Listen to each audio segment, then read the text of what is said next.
after we can fix that in post. I'm going to leave it. Great. Love you, Tom. You're the best. This is Basic AF episode 85. Show notes for this episode can be found at basicafshow.com/85. In this episode, we're going to talk about how difficult and ridiculously difficult it is to get a new Mac Mini or Mac Studio in certain configurations. Update on some apps we've talked about, and Amazon pulling the plug on some Kindles. What's up, everybody? Thanks for joining us again. I'm Tom Anderson, and as always, joined by my bald-headed brother, Jeff Battersby. Hello, Jeff. Good morning, Tom Anderson. How we doing? I'm now relegated to after what it is we're going to talk about. Pretty soon, I'm going to be on the end credits. And Jeff Battersby was in the show. The disassociated voice was Jeff Battersby. Right. Whoever that was.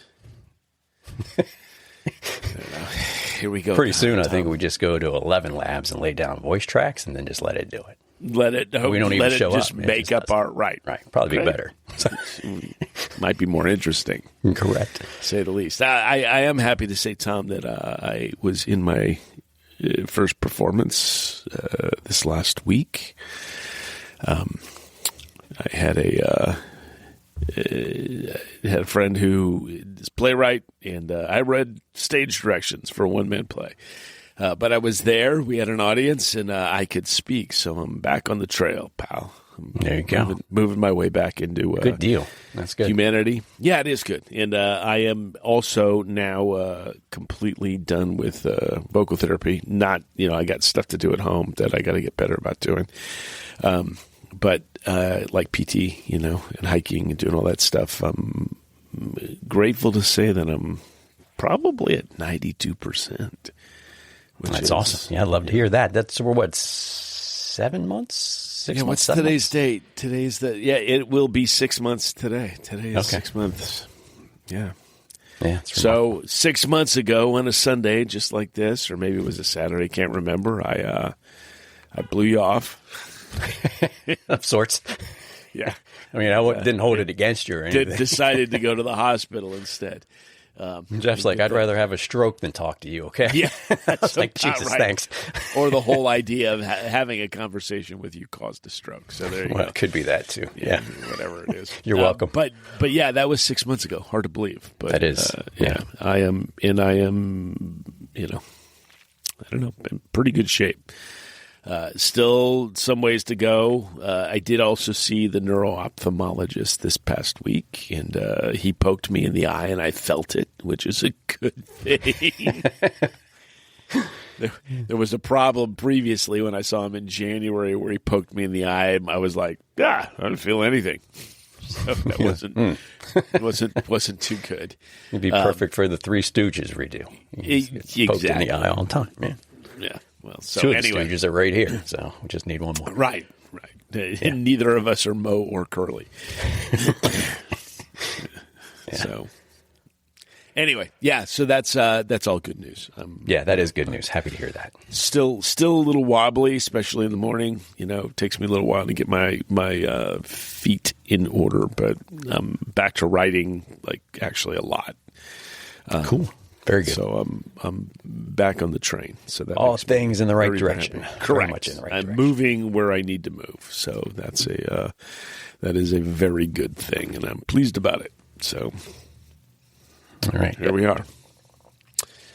So, all right, Tom. Have you tried to buy a Mac Mini or a Mac Studio? Not of late. It doesn't matter. Seems like it's a good thing. Yeah. You're not getting one in certain configurations, correct. It sounds like. Yeah. So it looks like Apple is either wiping these things off the planet, which is unlikely, or they're about to set up some new configurations, which, who knows, maybe we'll see in the next week or two. But there have been limitations to your ability to buy a Mac Studio or a Mac Mini, depending on, what kind of configs you have. And most of those things have to do with the fact that you're maybe upgrading RAM. I think you can buy some off-the-shelf ones, if I'm not correct. So you can get a Mac Mini from Apple as long as it's like in a base configuration. I think that is the end of the story on that. Let me just double check that to make sure I'm not lying today. Yeah, I looked at that this morning, and I spec'd out an M4 10-core, 10 GPU kind of base config. Do 16 gigs of memory, 512 storage, so not exactly the base config, but order delivery May 12th through May 19th for that lower end model. Wow. But like you alluded to there, I think we're in, we could be, like we don't know for sure, but maybe a situation where the M5 upgrades are coming, which would explain maybe why that lower end model is pushed out a little bit. That's not uncommon when they start to shrink down supply of stuff. And plus people have been buying them too, so they may have kind of run out a little sooner. But I think the higher end ones, like I spec'd one out that was an M4 Pro, Jeff, that had 24 gigs of memory and an 8 terabyte drive. $3,800, by the way. So that storage upgrade is insanely expensive.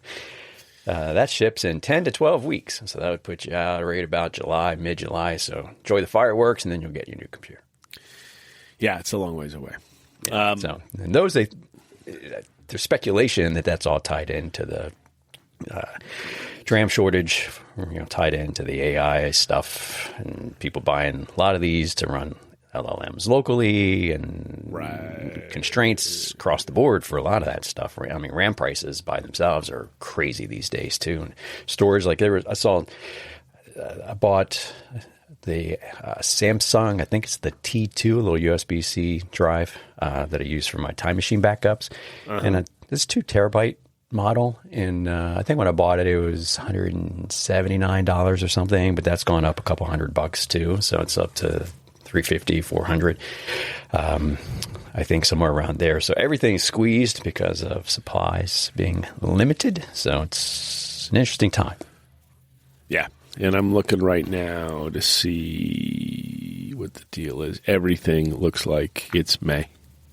Yeah. I don't think you can get, let me see if I can get a 256 gig model.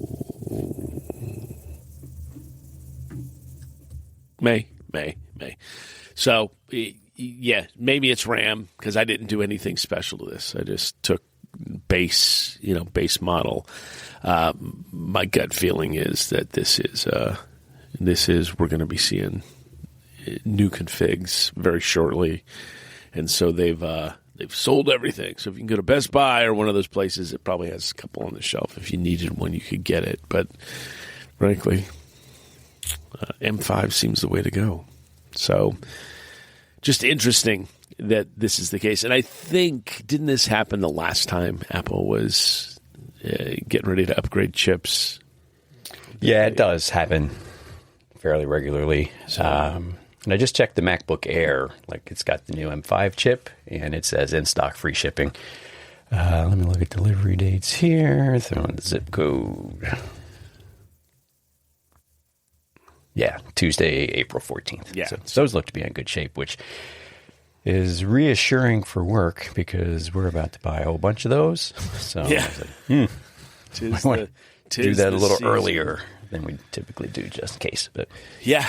Well, I mean, you don't need those till the fall, though, really, right?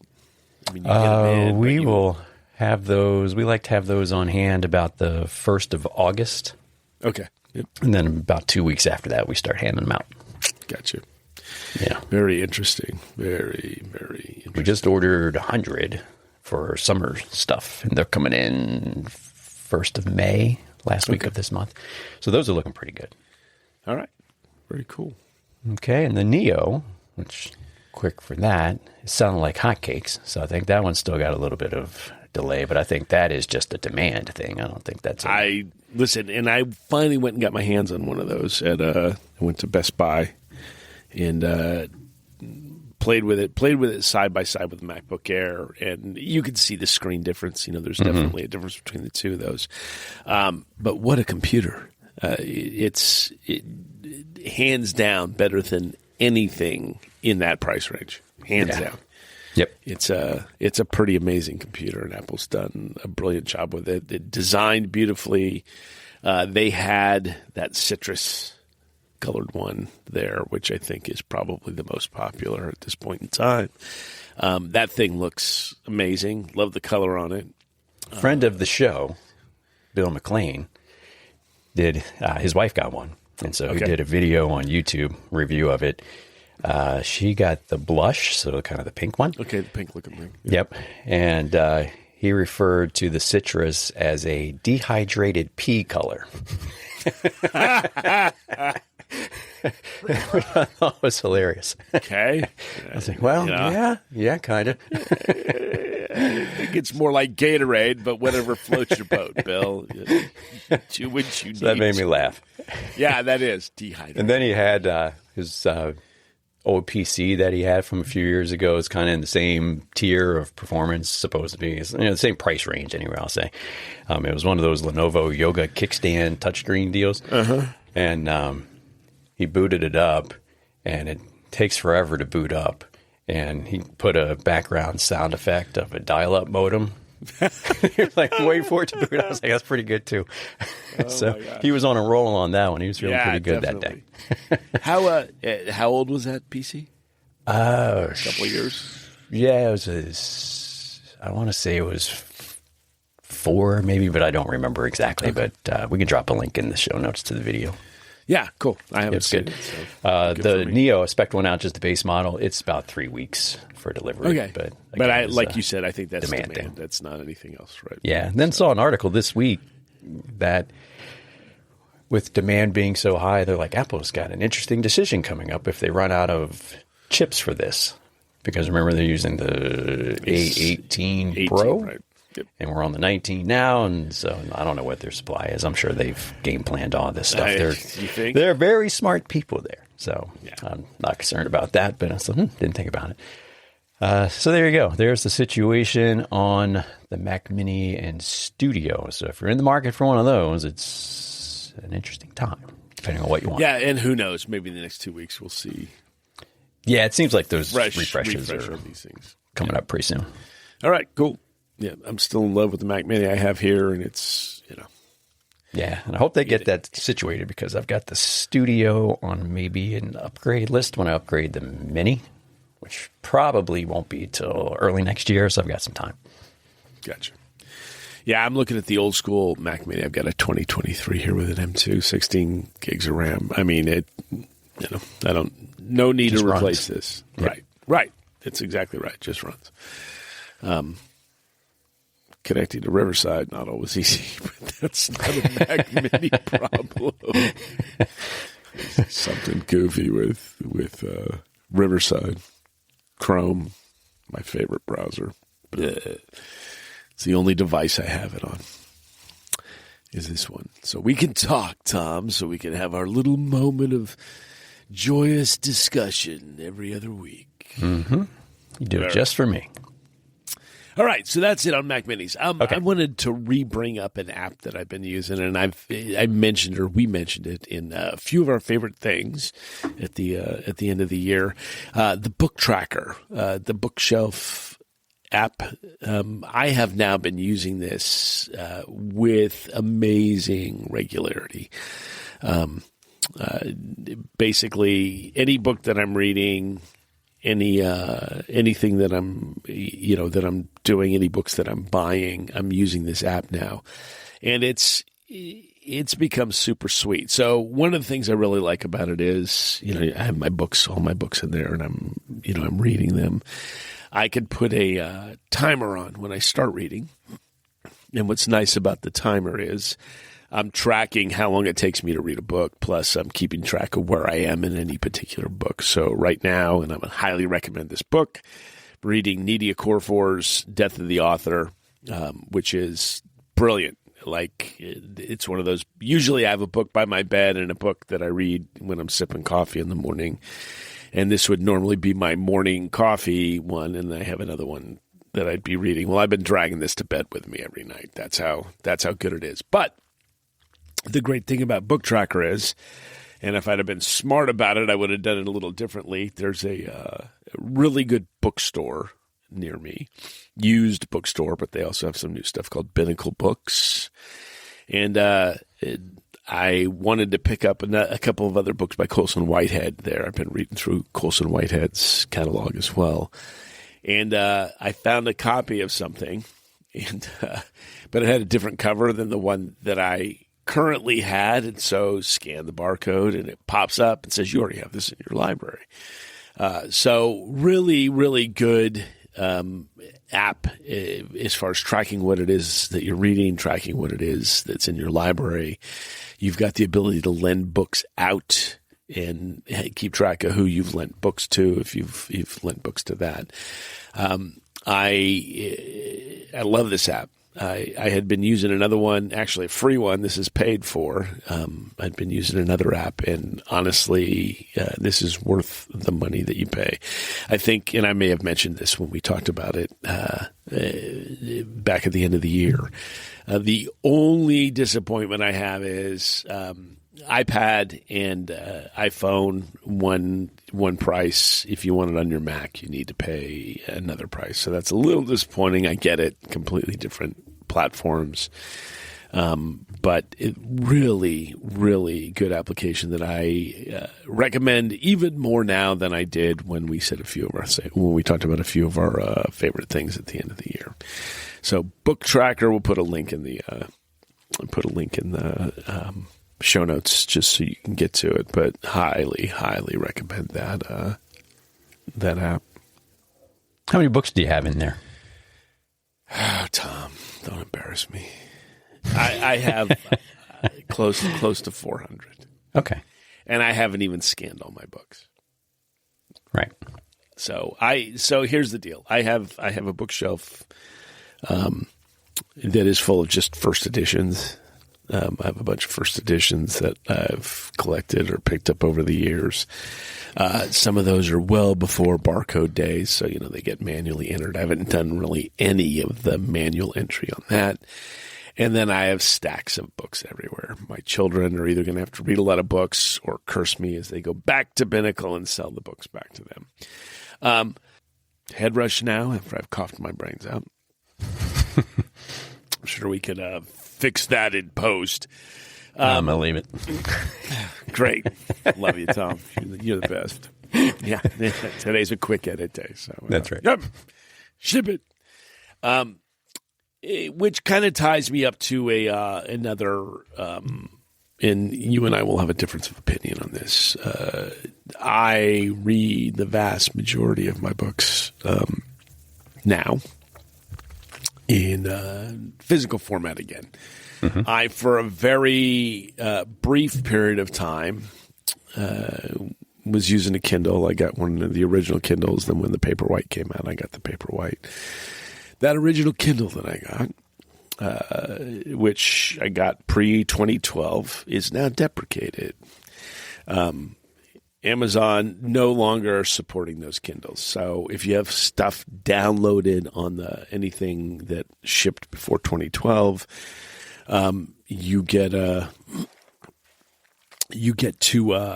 keep those books. But if you were to wipe your Kindle, your 2012 or earlier Kindle, you can no longer register that device, and you can no longer download items to it, which brings up for me a significant point.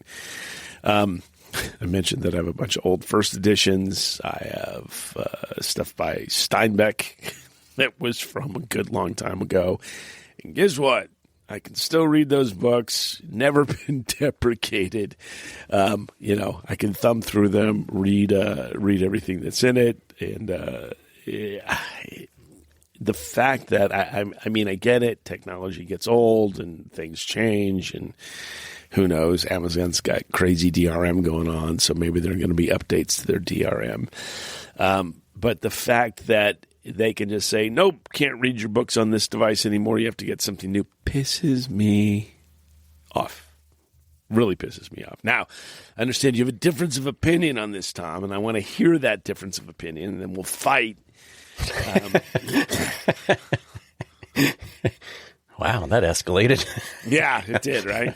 Yeah, well, it escalated way less than it did before we started recording. Well, we got it out of our systems early, so we spare the listeners from that. Yeah, maybe episode, and probably kept us from getting canceled as well. So, oh well, yeah, good chance. Yeah. Anyway, Tom, talk to me. What do you think? I'm okay with it. Why? Why are you okay? They with are 14 to 18 years old. Oh, that's it. Great. Yeah. So yeah, I mean, I get. And as long as it's working, you rid can of still teenagers. use what you have. Right, but if you Everybody pretty much has a smartphone, so you have a Kindle. Fair. Now, I will put a huge caveat on that statement. Go for it. The reason people have Kindles is they don't like reading on their phone or as much. Now, I'm not saying they don't, but they, it's the backlighting on the e-ink isn't as harsh. Some of them don't even have backlighting. I think some of the newer ones, they added that. But yes. So I get that. That's a different experience and everything. So it's like, okay, well, if I want to use my phone, but if I wanted to use my phone, I wouldn't have bought the Kindle. But that was a long time ago. So they're giving you 20% off and a $20 ebook credit. Oh, I feel so much better. So I think that eases it. I mean, you run into that with apps. Like if you have an old device and you're running a version of an app and then that device stops working and you have to reset it, but the app's been updated to use iOS 26 frameworks, you can't install it on your own device. So you're in kind of the same spot. Yeah, I would say when you're talking about an app, but if you're talking about a physical book that you can read with your eyes, and, that never goes away. So the fact that, Right, but people buy Kindle, I mean, some people do both, right? Like I bought David Pogue's book, which is excellent, by the way. Just to come back on that, I'm 140-ish pages into it. Love it. Like, okay, cool. Absolutely great. So highly recommend that one. But most of my stuff is, I have some in the Apple Books app, but of late I've gone back to the Kindle app. So most of my stuff is in there. It's my thought there is I like having all the books in one place. So, yeah. Right. So the digital books give you that. Plus, I'm a Readwise user, so I highlight it. It syncs up there, comes back down. We've gone through all the Readwise stuff before. I get where you're coming from, and I do understand that. But I think if these were 6 years old, 7 years old, I'd be like, yeah, that's crock shit. That's not good. You said shit. I did. But these being 14 to 18, at least according to the email here that we're looking at, 2012 or earlier, that's really, really old. Yeah. No, and definitely. What I wonder too, is any of it tied to like additional security measures that they're putting in? Yeah, that's what I said. Some of the DRM that they put in. Well, the DRM too, but like, are the old devices, can they not be updated? Maybe they've changed security protocols for the connection to the Kindle store and things like that, and they want to do different things there. And I don't know the technical reasons for it in the background. So I get it. Like if you're one of those customers, you're like, oh, great. And it's like, YouTube raised the price on YouTube Premium this week, so it went up $2. Netflix and I'm like, went up. I get it. And it's like, it's only $2, but it's still annoying. Right, so I don't want to dismiss the annoyance of it because it is. It's like, I've got this thing, it's working fine. Right, and I guess as long as it continues to work fine. I mean, you can keep using what you've already got, but you can't buy new but stuff. You just can't buy a new book. Right, you can't. You have to buy a new device in order to buy a new book, or as you said, you can get the app on your phone or your iPad. Those are all things. I will say that part of the reason I went back to, and I really did try to use Kindle for a good long time. Reason I went back to it is there's just something about the quality of a physical book that for me, and I will say even for my children. So, it's not a old man, young man story. I hate that we're in that part of life where we have to shut up. Add that. It's like, I'm not the old man yelling at the clouds. Right. Yeah. Might be yelling at the cloud at this point. Well done. Yeah. Old man yelling at the cloud. Yes. My kids like physical books too. I gave my Kindle Paperwhite to my son-in-law. I gave my my mom my original one, the one that will now be deprecated. And my niece was using that to read a Philip Pullman book that she couldn't get physically from the library. And, for whatever reason, it was like a multi-week wait. So, there's a couple of really good apps for that. Libby app. If you connect to your library, you've got the ability to get books. And I was able to download that to her Kindle so she could read it. She could read that book. That Kindle, though, is bye-bye. And also, by the way, can't get library books on it anymore either. So those old things. So makes me a little pissy, but I'm pissy anyway. So what does it matter? That's not that take much. Yeah, right. It's a little, so yeah, I'm a whiny little whatever you want to call me. The affected devices include Kindle first and second generation, the Kindle DX and DX Graphite, Kindle Keyboard, Kindle 4, Kindle Touch, Kindle 5, and Kindle Paperwhite first generation. Yep. All right. So that's two of mine gone then. Both of those. The one that the Paperwhite that I gave to my son-in-law, and the other one. I mean, I had them for a long time. I gave one to my mom, like I said, and good for camping and things like that. I'm not going to, really offer some opportunities, but come on. Yeah. And Kindle users love their Kindles.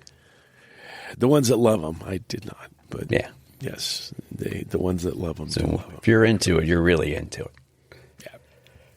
Yep. Agree. Yeah, I had one at one point. I forget which one I had. It was a small. It's not a newer one. It probably would have been on this list. That's how long ago it was, and it was okay. But I was like, it's another thing I got to drag around. And back then the e-ink was really slow, and it was kind of cumbersome to put highlights on and things like that. But, right. Yeah. And now they've got color one of some sort. You got all sorts. You spend $600 on a Kindle now. Right. It's wild. Yeah. Very wild. But then that market's opened up a little bit too. There are some other competitors devices that have come in that are e-ink and do some stuff too. So you can look at those maybe if you're... Yeah. And I think a lot of those you can use with Libby as well, which Libby, if you haven't checked out the Libby service, first of all, you should have a library card. So go to your local library, get a library card, and audiobooks and physical books you can read using the Libby app, and the Libby app is brilliant. So highly recommend. Can highly recommend that too. Speaking of books, and I'll be honest, Jeff, I don't read that many books. And I've been lying to you all the way up to here, but I've got what I do is I see books I want to read. And then I go into the Kindle app, or I may want to read, and I download the sample so I don't lose track of it. And they just sit there. Some of them I buy because they're on sale. Like I bought one of Tiago Forte's books recently because it was $4. It was on sale. I was like, I'll go ahead and grab it. Maybe never I'll read it, but at least I've got it if I want to. Right. But yeah, I've got. I know I'm in the majority there. That's not like an outlandish statement to make. That No. Not a lot of people don't read. I read a ton. I'd rather look at could I just get the Cliff Notes and get the highlights? And there's this, what's the name of that service? There's a service that does that. David Sparks just emailed out about it a month or so ago. It does the kind of the summary overview of the book and then encourages you to buy the book, but I forget when it was. All right. If I find it, I'll put it in. Will I talk about the next? Go ahead. Talk about the next thing. Yeah, which, by the way, no surprise. There are a lot of people don't read books, although I saw an interesting stat the other day that still 60% of books purchased are physical, which is, way, way higher than I expected that number to be. Yeah. I thought it was far, far less than that. But I feel like they're just too long. Books are too long. Yeah. It's kind of like albums. It's like you got to have 12 songs. Your book's got to have so much, and a lot of it is filler. Says someone who's never written a book. I'm just telling you, that's one man's opinion. That's right. And you still listen to whole albums, and I don't do that because 8 out of 12 songs are not good. So it's like, and everybody knew that back in the day. Like, that's why they had radio tracks, right? Here are the 4 hits we're going to promote. You get the rest, just make look like something's on the album. It's like movies. Movies don't need to be 2 hours. By and large, you can cut a lot of that fluff out. TikTok Nation, maybe. That's a little short. Somebody was telling me. Although they do have longer form now, but I was listening. They do. I was listening to the Dungeons in the Attic podcast, and they were talking about movies, and they're all in that little group, movie aficionados. But one of the guys who had surgery was in the hospital after his surgery, and was he said he watched an entire movie on TikTok, like in segments. It's like, you gotta be kidding me. But I think TikTok now allows like 30-minute pieces, so it was broken into like 20 to 30-minute bits that he was able to. Yeah, and Twitter has long form too, like the podcast I did with Bill McLean that we were just talking about a few minutes ago. He posted the whole thing up there. I was really? Like, whoa. Yeah. Wow. So they do really long form now. I don't do any video work, so I don't know how good that is or not. But anyway, on to the next. So I got a text from my mother, kind of random, the other day. She said, do you have a visual dictionary? I was like, you mean like pictures in my head? For words? And she has been listening to a collection of essays. She's a huge Libby user. She was listening to a collection of essays by Ann Patchett. And I won't go into all the details of the story. It's kind of a funny story, but Ann Patchett was in this interview with this guy that she said was an absolute dick, and never spoke to the guy again. But one of the things the guy asked was whether or not she had used a visual dictionary. She said, I have no idea what this is. I also had no idea what a visual dictionary is, but my mom sent me one the other day. She bought me the Merriam-Webster's Visual Dictionary, 2nd edition. And I will tell you that I am absolutely delighted with this dictionary. So visual dictionary, usually you have a word dictionary, you look a word up, and gives you a description of what, whatever that term is, and on you go. Visual dictionary is nothing but pictures with descriptions, and it's very, very detailed. So you get a breakdown on, if you're looking at a medieval castle, what the details of that medieval castle might be, and what each of the rooms is, and where the things are. It really is amazing in terms of the details. So if you are a writer, as I am, and you're trying to explain something that you don't know, you can use the visual dictionary, go in there, and you can start naming the pieces of the, whatever it is you're talking about. Everything from computer chips to, like I said, medieval castles. I'm looking right now at a Romanesque church, and it's got, all the detailed information about kind of roof, different pieces of information about what's, what this thing consists of. I just like to sit and thumb my way through it. It's really quite a bit of fun and useful, hugely useful as far as being able to explain things or name things correctly, rather than he crawled up on the roof by that triangular looking thing, at the very top. I could say that it was, the pyramid roof or the whatever other kind of roof there might be, and information on how things go together, what the pieces are. And there was one thing I looked for, not in the visual dictionary. I had to look it up, but was looking at the pieces of a shovel, and I did not know that. A portion of a shovel was called a shoulder, which is where the the wooden handle goes into the body of the body of the shovel. So that those details not in there for a shovel. It just told you what a shovel was and what the basic pieces of the shovel were. But for the most part, super detailed information about muscles and lights and motorcycles and flies for fishing, which I know nothing about.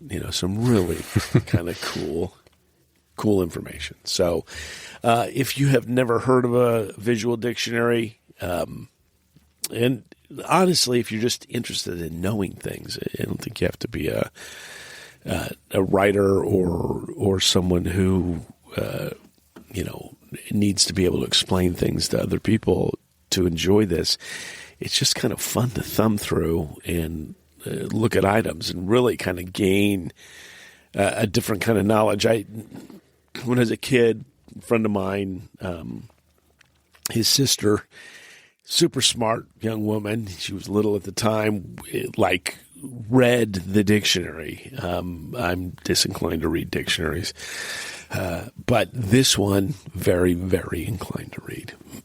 So, Visual Dictionary, Merriam-Webster, 2nd edition. I can highly recommend that. I did not add that, although probably I should. I did not add that to BookTracker, but maybe you should. Yeah. Yeah, and looking at this, it's very similar to the DK Publishing books. Yeah. Yeah, exactly. We bought a bunch of those for our kids when they, when they're 4, 5, 8, whatever, and lots of pictures, which makes everything more interesting when you can actually see what it is talking about, like you were just saying there with like the church and the rooftop and everything there. And I always liked when we do reading there at bedtime with the kids. We'd crack these books open and I always thought it was very enjoyable. So I get where you're coming from. They're just fun to look at because you can actually see it, and they make it really interesting with the way that they lay it out, and the there's some storytelling around it too, particularly with the DK books because they're more topical or more topic based. So like the one I'm looking at now that I pulled up just as a sample, I think is called The Encyclopedia of Animals: The Ultimate Guide to Our Planet's Wildlife. I think we have this one. Or one very similar to it, but those are fun. I like those. Yeah, and you're exactly right. This is in that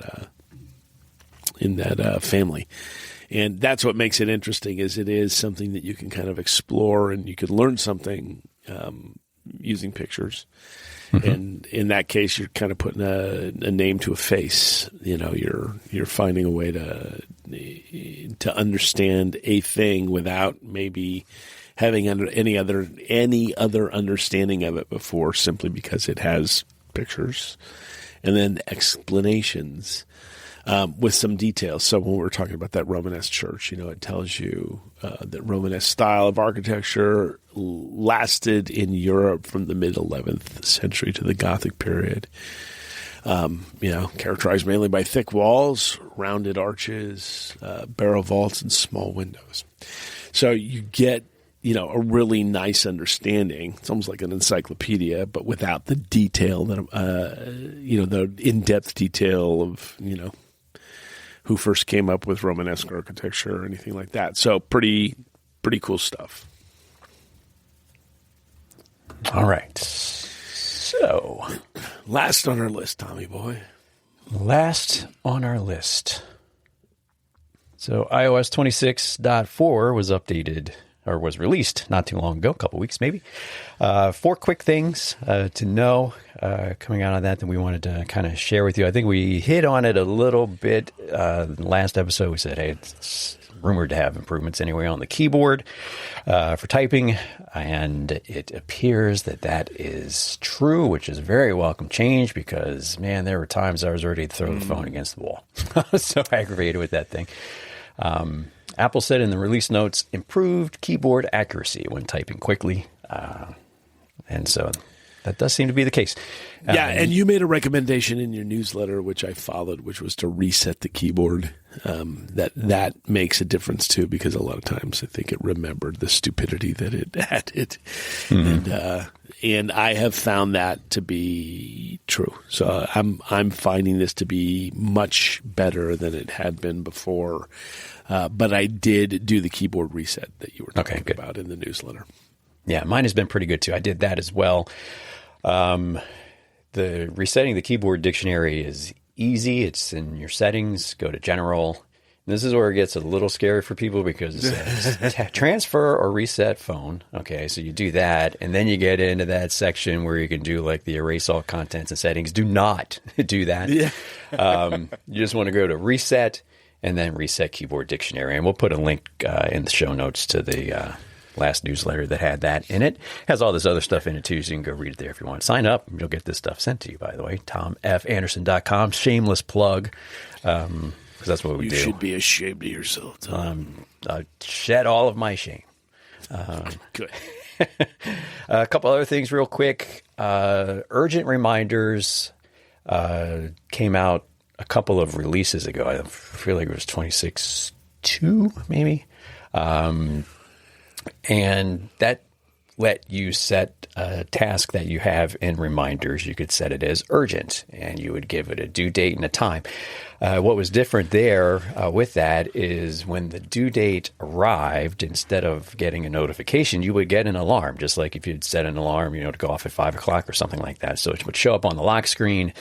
And then you could snooze it. It would go into live activity and everything, which overall I think is a very nice addition. And so they've updated that a little bit to make it a little easier. So you can long press any reminder and tap mark as urgent, or you can use the quick toolbar when you tap onto a reminder to edit it. There's a little calendar icon there.